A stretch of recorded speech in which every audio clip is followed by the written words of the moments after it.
தம்பி நல்ல வேலையில இருக்கு, இந்த பொண்ணையும் பிள்ளையும் காப்பாற்றக்கூடிய தகுதி இருக்கு. உனக்கு வேலை கூட இல்ல. சரி, அதை விட்டு. அந்த குழந்தை மேலேருந்து வந்துச்சா, வந்து என்ன பண்ணுச்சு? உன்னை பார்த்ததும் பயந்து ஓடிடுச்சு.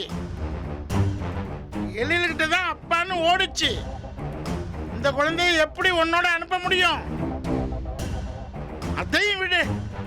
இந்த பிள்ளை உன்னோட வர்றதுக்கு சரின்னு ஒரு வார்த்தை சொல்லியிருந்தா இந்த நியாயத்தை நான் பேசியிருக்க மாட்டேன். ஆனா இந்த பிள்ளையும் வரமாட்டேன்னு சொல்லுதப்பா. அப்புறம் எப்படிப்பா உன்னோட அனுப்ப முடியும்? சார், என்ன சார் நீங்க எனக்கு சப்போர்ட் பண்ணி பேசுவீங்கன்னு பார்த்தா நீங்க வேற மாதிரி பேசுறீங்க. எப்போதும் நியாயத்துக்கு தான் சப்போர்ட் பண்ணுவான் இந்த பாண்டியன். நல்லா சொல்லுங்க சார். இங்க வந்து நின்னுட்டு ஒரே பிரச்சனை. அன்னைக்கெல்லாம் ரொம்ப மிரட்டிட்டு போனா சார். என்னது மிரட்டியா? இதெல்லாம் நீ சொல்லவே இல்லையே. சார் இல்ல சார், அது அன்னைக்கு நான் ஏதோ ஒரு கோவத்துல தான் சார். மிரட்டலாம் இல்ல சார். உனக்கு அப்ப அவ்வளவு கோபம் வருமா? அமிர்தாவின் நிலாவை என் கூட எப்படியாவது பேசி அனுப்பி வைங்க சார். Sir please sir. விருப்பம் இல்லாதவங்க எல்லாம் கூட போன அனுப்ப முடியாதுப்பா. என்ன சார் நீங்க இந்த ஒரு சின்ன விஷயம் கூட உங்களால பண்ண முடியல? நீங்களா என்ன சார் போலீஸ்? ஓ, என்னையே மிரட்டியா நீ? ஒரு அதிகாரியே இந்த மிரட்டுனா இந்த அப்பாவிகளை என்ன மிரட்டி இருப்ப.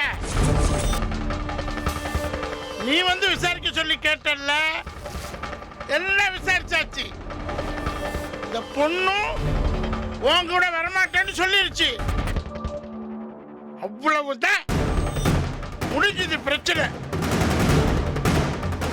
இனிமேல் சும்மா வந்து இங்க நின்று தொந்தரவு பண்ண உன்னை தூக்கி உள்ள போட்டுருவேன்.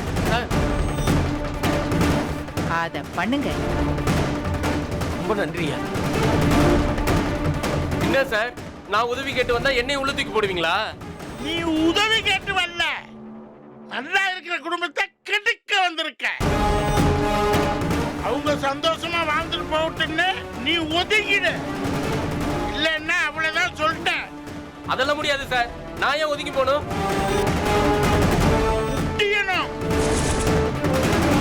மரியாதையா ஸ்டேஷனுக்கு வந்து இவங்களுக்கு எனக்கு எந்த சம்பந்தம் இல்லைன்னு எழுதி கொடுத்துட்டு போ. இல்ல உள்ள தூக்கி போட்டுருவேன்.